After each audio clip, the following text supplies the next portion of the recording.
Começa agora o programa Intercampus pela Rádio Universitária da UFG.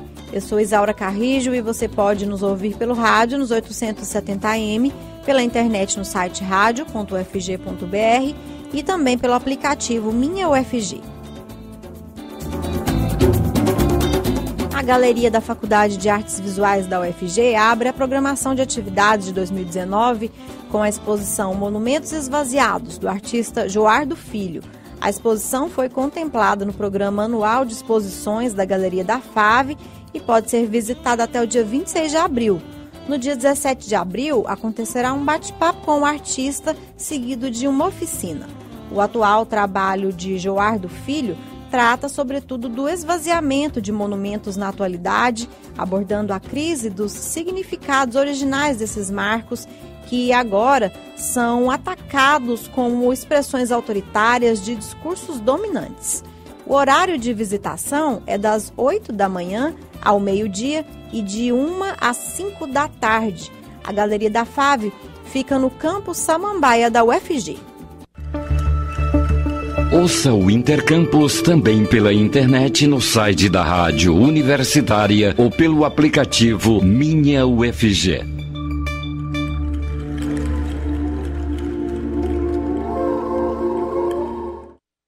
Começa hoje à noite no Centro Cultural UFG o 4º Simpósio Internacional da Performance, evento organizado por professoras da Escola de Música e Artes Cênicas da UFG, a EMAC.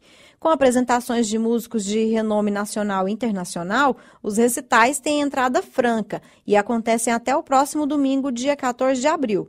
Hoje, na abertura do evento, serão apresentadas miniaturas para contrabaixo e piano com os músicos Milton Maciadri no contrabaixo e Ana Flávia Frazão no piano.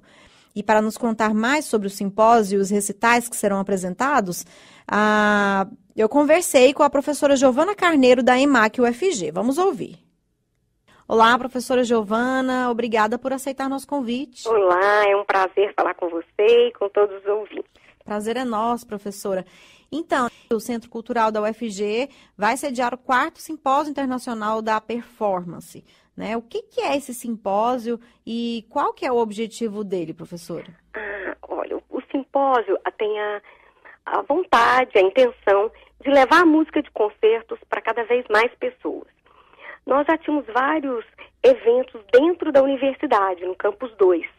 Então, a professora Ana Flávia e eu começamos a entrar nas leis de incentivos. Então, esse projeto é patrocinado pela Lei Goiáses, do estado de Goiás, e resolvemos fazer concertos mais perto da população goiana. Então, o evento acontece de quarta a domingo no Centro Cultural da UFG, aberto à população, entrada gratuita e concertos de música de câmara. Então, a população goiana vai ter oportunidade de ouvir músicas que não estão todo dia, que são duos, trios, quartetos, quintetos. E a gente trouxe músicos dos Estados Unidos, de São Paulo, e tem a participação da pianista goiana Ana Flávia Frazão. Então vai ser uma semana de quarta a domingo de música muito boa e de uma música que a gente não escuta todo dia.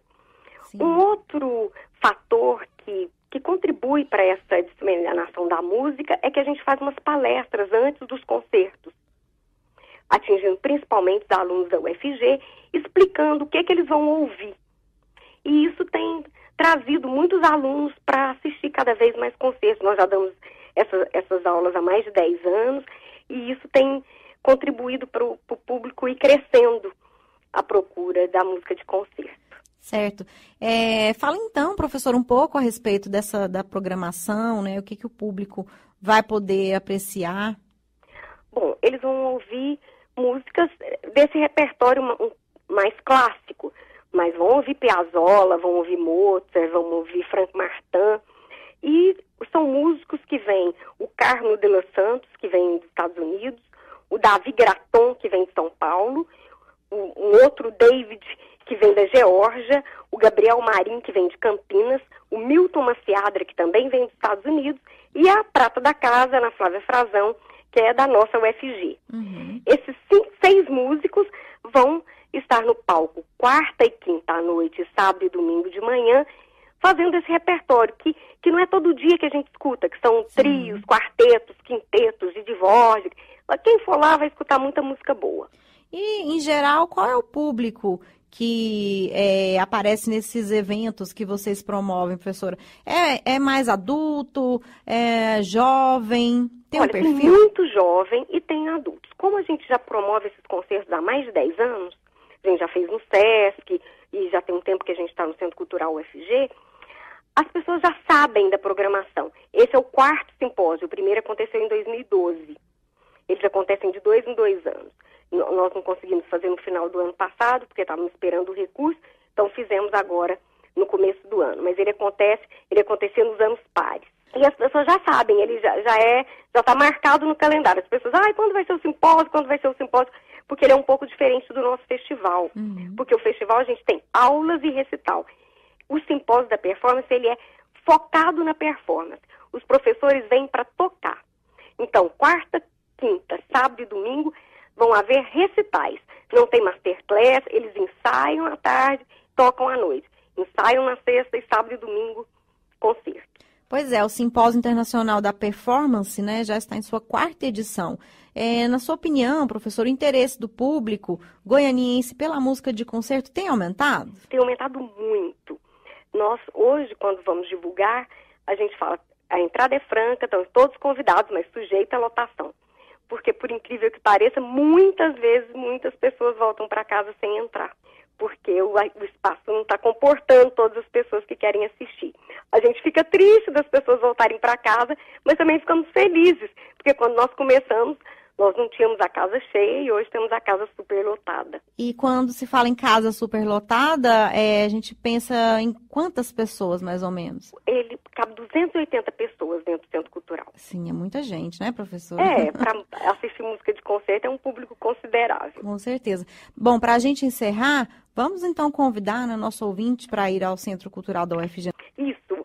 Vamos assistir o 4º Simpósio Internacional da Performance com recitais de música de câmara no Centro Cultural UFG, no setor universitário, 10 e 11 de abril, 20 e 30. 13 e 14 de abril, 11 horas da manhã. Quarta e quinta, sábado e domingo. Se tiverem dúvidas, o site www.concertosemgoiania.com. Entrada gratuita, Entrada gratuita. Só precisa ficar atento porque a lotação esgota. Tá certo. Então, dado o recado aí para quem quiser participar. Essa foi a participação da professora Giovana Carneiro, da Escola de Música e Artes Cênicas da UFG, que nos contou um pouco sobre recitais, né, que acontece no Centro Cultural UFG com entrada franca. Professora, obrigada pela sua participação, Eu que agradeço, viu? Foi um prazer falar com você. Intercampus, de segunda a sexta, às 11h30 da manhã. Fique ligado. E hoje é dia da nossa parceria com o IF Goiano. O IF Goiano participa nessa semana da Feira Tecnoshow, que acontece em Rio Verde até 12 de abril. O jornalista Gustavo Martins está na linha para trazer mais informações, né, a respeito desta feira. Bom dia, Gustavo. Bom dia, Isaura. Bom dia para os ouvintes da Universitária. É isso mesmo, a gente está com um stand lá na Tecnoshow, que está mostrando um pouco do nosso portfólio de projetos de pesquisa e inovação e está oferecendo a alguns produtores e empresários da região algumas oportunidades de parceria. Entre as as oportunidades que a gente está oferecendo, Isaura, o destaque é para as cooperações com a Embrapi, que a Embrapi é nosso polo de inovação que a gente tem na Rio Verde. Essa parceria, com recursos financeiros não reembolsáveis, possibilita a instalação de empresas no Parque Científico e Tecnológico do IF Goiano e prestação de serviços técnicos também. Bom, a Embrapi foi cadastrada há um pouco mais de um ano, a gente possui uma unidade lá em Rio Verde que realiza, então, como a gente falou, parcerias com empresas na área de tecnologias agroindustriais. Nesse modelo que a gente está oferecendo lá, a empresa parceira custeia 1/3 do valor total do projeto de pesquisa, enquanto a Embrapi e o Polo do IF Goiano colocam mais 1/3 cada um, diminuindo assim os riscos para as empresas que estão fazendo essa parceria e tentando aí fomentar a inovação. As oportunidades vão poder ser discutidas lá no stand do IF Goiano de inovação com a Embrapi, e os visitantes também vão poder conhecer um dos projetos que a gente está desenvolvendo com a Air Scout Brasil. Essa empresa também está presente no evento com o próprio stand e a gente está com um projeto em parceria junto. Esse projeto está desenvolvendo tecnologia para detectar e fazer recomendações de manejo de nematóides em soja soja a partir de imagens aéreas que são captadas por drones específicos para captar essas imagens para a agricultura. Os nossos profissionais analisam as imagens captadas e recomendam como é que vai fazer o manejo para combater doenças e pragas. Além dessa oportunidade, a gente também está atendendo empresários interessados em instalar no Parque Científico Tecnológico lá do IF Goiano, que é o TecnoIF. Essa é uma área de mais ou menos 100 mil metros quadrados no município de Rio Verde, às margens da GO 174. Ela foi recentemente incluída no Programa Goiano de Parques Tecnológicos do Governo de Goiás e possui projeto para instalação de 30 empresas de base tecnológica. Aí, além de incentivos governamentais, as empresas instaladas vão contar com 3.500 metros quadrados de laboratórios e ambientes de inovação compartilhados e possibilidades de parcerias em equipes multidisciplinares de pesquisa do IF Goiano. Então, são algumas das oportunidades que a gente está oferecendo. Além de tudo, o nosso stand também está oferecendo serviço de consultoria para planejamento de sistemas integrados de produção agropecuária. Os pesquisadores do projeto Integração Lavoura, Pecuária, Floresta da instituição, que está com unidades experimentais em 5 diferentes regiões de Goiás, estão reunidos lá em Rio Verde para orientar produtores rurais que queiram adotar esse tipo de produção em suas propriedades e podem dar uma conversada com os nossos pesquisadores na área, que podem orientar um pouco eles com a melhor forma de fazer esse tipo de coisa na sua propriedade. São algumas das oportunidades que a gente está oferecendo lá no stand da TecnoShow, de parcerias com empresas que querem inovação, produtores rurais, enfim, quem estiver interessado em fazer parceria com o IF Goiano pode ir lá na TecnoShow, que vai até a sexta-feira, dia 12, e procurar o nosso stand, que a gente está oferecendo várias oportunidades de negócio e parcerias. Tá ótimo, Gustavo. Então aí quem tiver interesse, né, só comparecer lá no stand do IF Goiano, nesse grande evento, né, Gustavo? Exatamente, vai conhecer um pouquinho das nossas pesquisas lá, como eu falei, de algumas para vocês aqui. Tá ok, muito legal. Obrigada hoje pela sua participação e até semana que vem. Muito obrigado, Isaura. Obrigado também à Rádio Universitária pela parceria. Até semana que vem com mais novidades do IF Goiano. Obrigada. Nós vamos fazer um pequeno intervalo e voltamos já. O Intercampus volta já.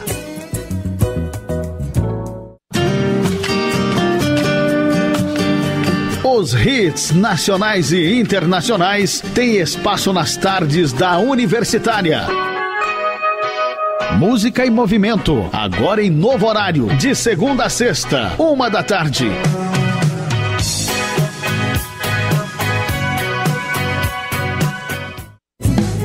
Voltamos a apresentar Intercampus. Especialista em educação da Universidade Estadual Paulista, Unesp, comenta a alteração no comando do Ministério da Educação, MEC. O novo ministro da pasta da Educação é economista, professor da Universidade Federal de São Paulo e tem um posicionamento voltado para a direita. A entrevista foi concedida pelo especialista em educação, professor Carlos da Fonseca Brandão, ao jornalista Renato Coelho, da Rádio Unesp. Vamos acompanhar. Na minha opinião, na verdade, a mudança já vem tarde, porque o MEC está absolutamente paralisado, né? Foi posta uma pessoa lá absolutamente inexperiente, né? Um professor universitário, claro, mas sem nenhuma relevância para a área dele e nunca trabalhou com nada em termos de política educacional, em termos de programas nacionais que envolvam todas as necessidades educacionais do país. Então, 3 meses, já se passaram 100 dias praticamente perdidos para a área da educação. Então, até que demorou muito. Mas a gente olha, sempre que a gente olha para os ministros da educação, a gente procura enxergar uma trajetória na área educacional que venha a colaborar. Afinal de contas, os nossos problemas educacionais são astronômicos, né? Quase 10 milhões de jovens acima de 15 anos analfabetos. Então, isso é só um dos problemas, né? E foi escolhida uma pessoa que não tem o menor preparo em termos de política educacional, de gestão, um absoluto desconhecido antes, e agora ficou conhecido pelas pérolas, pelas preciosidades que nos presenteou nesses 3 meses. Brandão sinaliza prioridades da educação no país. Eu acho que o primordial é a questão da alfabetização, né? Se a gente olhar para trás, a gente vê o início do governo Fernando Henrique Cardoso, em 1995, propunha uma alfabetização solidária, algo assim, chamava um programa assim.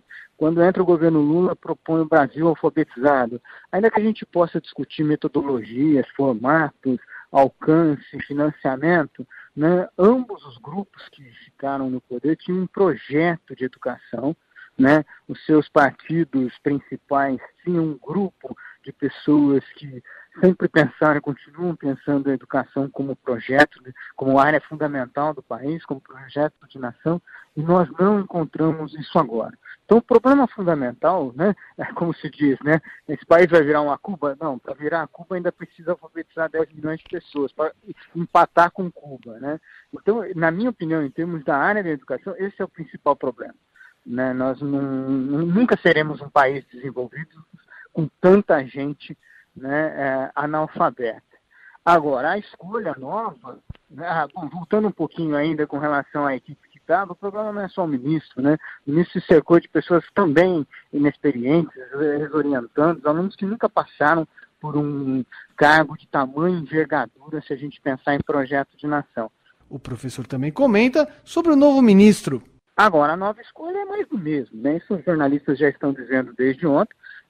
Nós tínhamos um neófito com título de doutor, agora nós temos um neófito com título de mestre. Então, nós rebaixamos ainda mais a qualificação do nosso ministro da Educação. É um economista com muito sucesso na área econômica, né? Rico, faz muito dinheiro, mas eu acho que a maioria dos educadores brasileiros concorda com a afirmação de que o nosso problema não é ganhar dinheiro com educação, né? Fazer com que esse país avance nesse sentido. Então, os jornais, os jornalistas, os analistas todos já disseram, é mais do mesmo piorado, né? Se você vê as declarações, os vídeos que esse novo ministro posta, essa questão da ditadura, daqui a pouco nós vamos começar a achar que era fichinha, né? Era muito pequena perto das baboseiras, das asneiras, dos preconceitos, das afirmações que já estão circulando por aí dos discursos do novo ministro. Renato Coelho, de São Paulo, para o podcast Unesp. Intercampus, nas ondas da Rádio Universitária. Sintonize.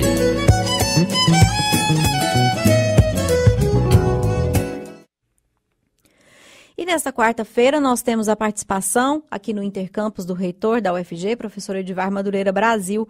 Olá, professor Edivar, obrigada por aceitar novamente nosso convite. Olá, Isaura, tudo bem? Tudo bom, professor.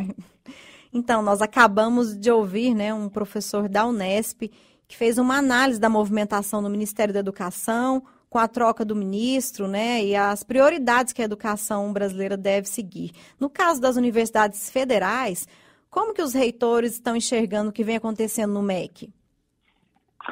Bom, Isaura, a gente está vendo tudo isso com muita apreensão. Inclusive, estou aqui em Brasília, na reunião da diretoria da Andifes, né, e estamos acompanhando com muita preocupação. Acaba de chegar um reitor que estava no MEC nesse instante e nos informa que o secretário de Educação Superior, o professor Mauro Rabelo, foi exonerado exatamente há poucos minutos atrás. E no seu lugar vem uma pessoa ligada ao Ministério do Planejamento. É uma preocupação muito grande porque a visão das pessoas ligadas ao planejamento em relação às universidades é sempre uma visão de contenção de gastos, né? A visão de que educação é gasto e não é investimento. Então, a gente se preocupa muito, né, com o cenário que se desenha e nós precisamos avaliar agora com a devida cautela. Nós passamos 3 meses aí com o Ministério com muitas indefinições. Uhum. E agora iniciamos um novo ministério, também com indefinições, mas com muita apreensão, dado ao que a gente já ouviu dizer sobre as falas e sobre a postura das pessoas que estão assumindo a pasta mais importante do governo, que é a educação. Sim, certamente. Então, no que diz respeito à educação, nos últimos tempos, a gente não tem conseguido noticiar muita coisa positiva, né? Nós falamos de corte de gastos, gratificações, redução no orçamento, possibilidade de projetos de pesquisa serem paralisados, né, a partir do meio desse ano por falta de dinheiro. A situação é mesmo muito grave, professor?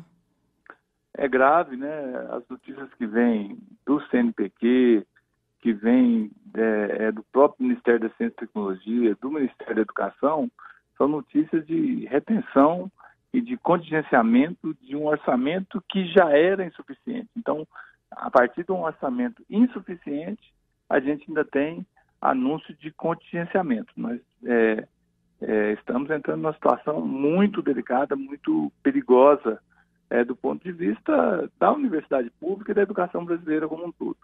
Então, estamos todos muito apreensivos e é claro, né, na expectativa, né, dos primeiros contatos para a gente saber como se posicionar diante do que está acontecendo no país, em especial em relação à educação.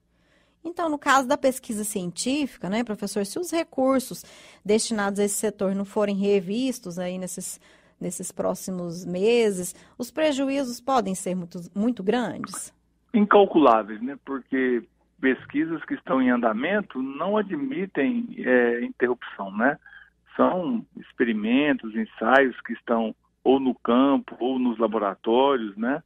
E que dependem dos recursos para a continuidade desse trabalho. Não é como você desligar uma máquina e depois você religar essa máquina, né? Tem todo um processo envolvido nesse assunto que você não pode interromper e depois retomar como se fosse a partir do mesmo lugar.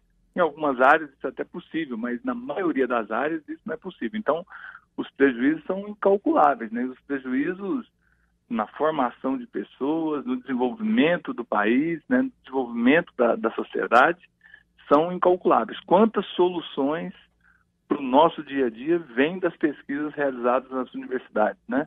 E isso afeta todo o sistema de universidades, não só as públicas, né? As outras universidades também são prejudicadas, né? Se os recursos de pesquisa não são garantidos, né? E os principais financiadores, naturalmente, são essas agências do governo, como a FINEP, o CNPq, a própria CAPES, né? São estruturantes, né, para a manutenção desse sistema. E a UFG já sente os efeitos desse contingenciamento, professor? Olha, até esse momento a gente veio administrando. É claro que já sentimos e algumas despesas estão já sofrendo algum atraso no seu pagamento, mas eu diria que isso ainda não chegou na sala de aula, no laboratório.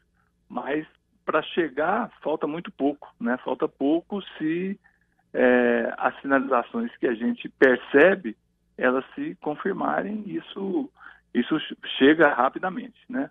Por enquanto a gente tem conseguido administrar, mas já com a preocupação muito grande. Bom, as universidades públicas, né, parece que correm mesmo um risco real, né? A gente pode estar caminhando aí para uma privatização, professor?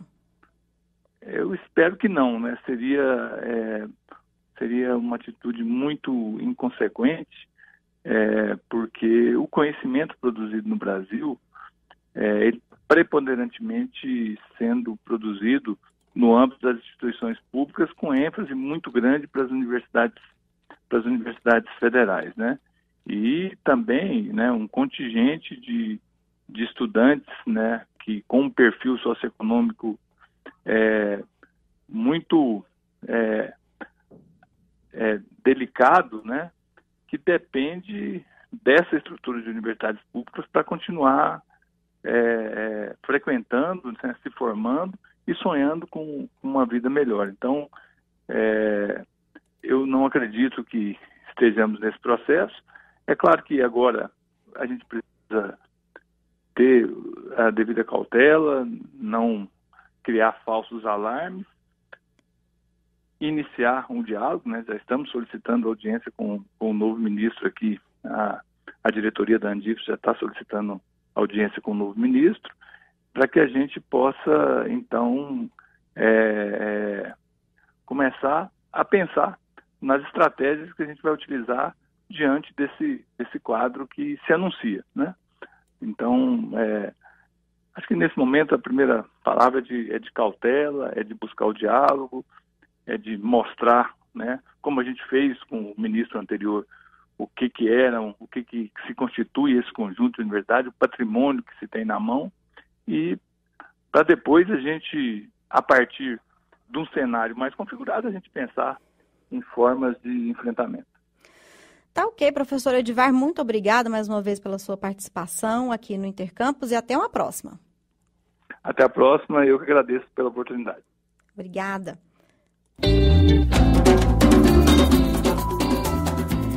E o novo ministro da Educação, o Abraham Weintraub, diz estar aberto para o diálogo. A posse do ministro aconteceu na última terça-feira, numa cerimônia no Palácio do Planalto. Segundo ele, a missão é otimizar os recursos, fazendo mais com o que se tem em mãos. Temos mais detalhes na reportagem da agência Rádio Web. Vamos ouvir.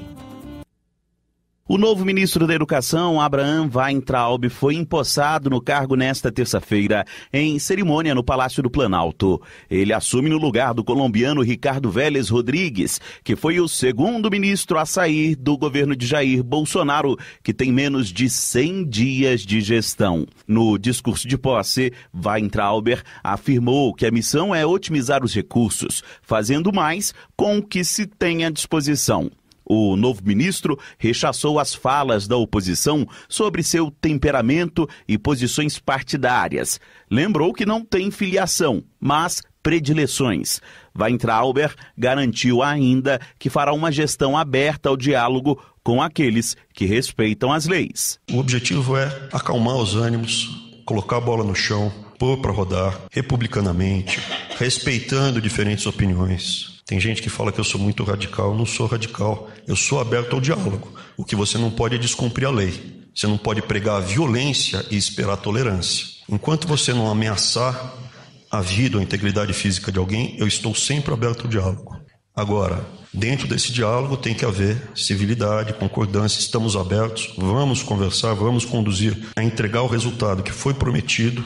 Segundo o presidente Jair Bolsonaro, a pasta da educação é uma das mais importantes para conseguir traçar um futuro de sucesso para o país. Bolsonaro fez questão de afirmar que o novo ministro terá total liberdade para montar a equipe que o ajudará. E ele, assim como os demais ministros estão aqui, tem carta branca para escolher todo o seu primeiro escalão. Esperamos que esse time da educação jogue para frente. Weintraub é professor universitário da Unifesp. O novo ministro é economista e atuou a maior parte da vida na gestão do setor financeiro. Desde a transição, auxilia o presidente Jair Bolsonaro na construção de políticas econômicas para a gestão.